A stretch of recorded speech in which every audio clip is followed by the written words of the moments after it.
Hello friends, welcome to Homemakers Bowl. நம்ம இன்னைக்கு பார்க்க போறது உடைச்சி ஊத்திய ஒரு முட்டை குழம்பு ரெசிபி தான் பார்க்க போறோம்.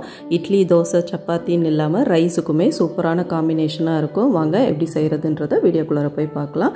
இதுக்கு முதல்ல 2 தக்காளியை இந்த மாதிரி மைய அரைச்சு வச்சுக்கோங்க. கறிவேப்பிலை, கொத்தமல்லி, பச்சை மிளகாய், ஒரு வெங்காயத்தை பொடியா நறுக்கி இருக்கேன். 2 வெங்காயத்தை இந்த மாதிரி ஒண்ணும் பாதியுமா மிக்ஸியில நம்ம அரிஞ்சு எடுத்துட்டு அரைச்சுக்க போறோம்.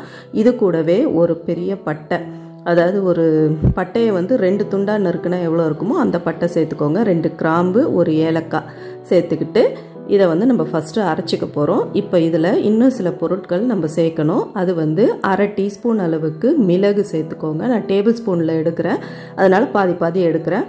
1/2 டீஸ்பூனுக்கு ஜீரகம், 1 டீஸ்பூன் அளவுக்கு பெருஞ்சீரகம் சேர்த்துக்கோங்க. பெருஞ்சீரகம் கொஞ்சம் அதிகமாக சேர்த்துக்கலாம். சேர்த்துட்டு கூடவே வந்து கசகசா இல்லாதவங்க இதை ஸ்கிப் பண்ணிவிட்டு பொட்டுக்கடலை சேர்த்துக்கோங்க. 1 டீஸ்பூன் கசகசா சேர்த்துருக்கேன். நான் திரும்பவும் சொல்கிறது, இது டேபிள் ஸ்பூனில் எடுக்கிறதுனால உங்களுக்கு அளவுகள் வந்து நான் வாயால் கரெக்டாக சொல்கிறேன்.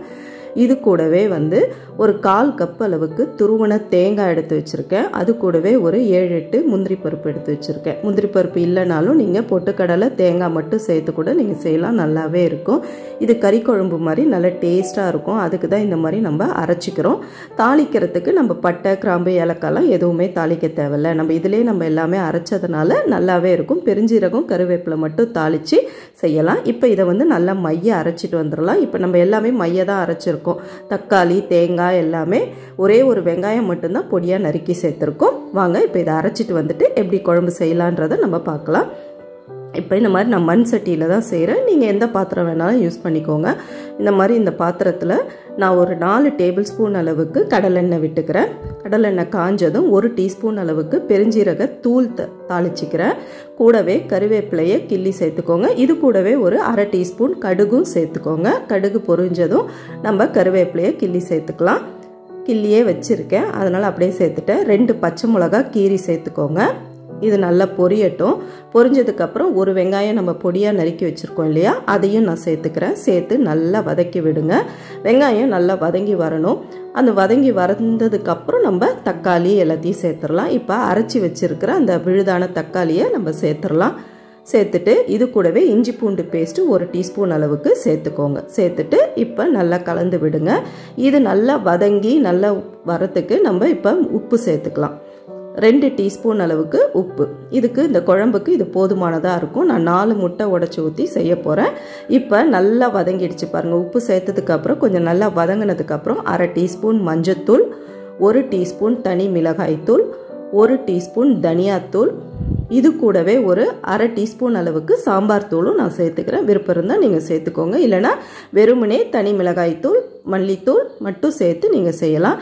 இப்போ நல்லா கலந்து விட்டுட்டு நம்ம அரைச்சி வச்சுருக்கோம் இல்லையா, ஃபஸ்ட்டு மிக்ஸி ஜாரில் சேர்த்து தேங்காய், பெருஞ்சீரகம், மிளகு எல்லாம் சேர்த்தோம் இல்லையா, அந்த விழுதை சேர்த்துக்கோங்க. கூடவே மிக்ஸி ஜாரையும் கழுவி அந்த தண்ணியையும் நல்லா கெட்டியமாக சேர்த்துக்கோங்க. இது மட்டும் இப்போ இதுக்கு போதாது. இப்போ இது நல்லா கலந்து விட்டுட்டு கெட்டியாக இருக்கும் இப்போ குழம்பு. அதனால் இப்போ தேவையான தண்ணி இன்னும் கொஞ்சம் சேர்த்துக்கோங்க. நல்லா வந்து குழம்பு வந்து உங்களுக்கு எந்த கன்சிஸ்டன்சியில் வேணுமோ அந்த அளவுக்கு தண்ணி சேர்த்து நல்லா கொதிக்க விடுங்க. இப்போ பச்சை வாசனையெல்லாம் போகிற அளவுக்கு இது நல்லா கொதித்து வரணும். இப்போ வந்து இன்னும் கொஞ்சம் தண்ணி வேணும்னாலும் நீங்கள் சேர்த்துக்கலாம். உங்களுக்கு குழம்பு தண்ணியாக வேணும்னா அதுக்கு தகுந்த மாதிரி நீங்கள் சேர்த்துக்கோங்க. இப்போ இந்த பச்சை வாசனையெல்லாம் போகிறதுக்கு மூடி போட்டு நல்லா வந்து இதை கொதிக்க விடுவோம். ஒரு 5 நிமிஷத்துலேருந்து 7 நிமிஷம் இது நல்லா கொதிச்சுதுன்னா அதுக்கப்புறம் கொஞ்சம் கெட்டியாகிடும். அதுக்கப்புறம் நம்ம முட்டையை உடைச்சி ஊற்றிக்கலாம். இப்போ பாருங்கள், ஒரு 7 நிமிஷத்துக்கு அப்புறம் குழம்பு வந்து நல்லா இந்த மாதிரி கொதித்து எண்ணெயெல்லாம் பிரிஞ்சு நல்ல பச்சை வாசனை போக இருக்குது. இப்போ வந்து நம்ம முட்டைகளை உடைச்சி இதில் ஊற்றிடலாம்.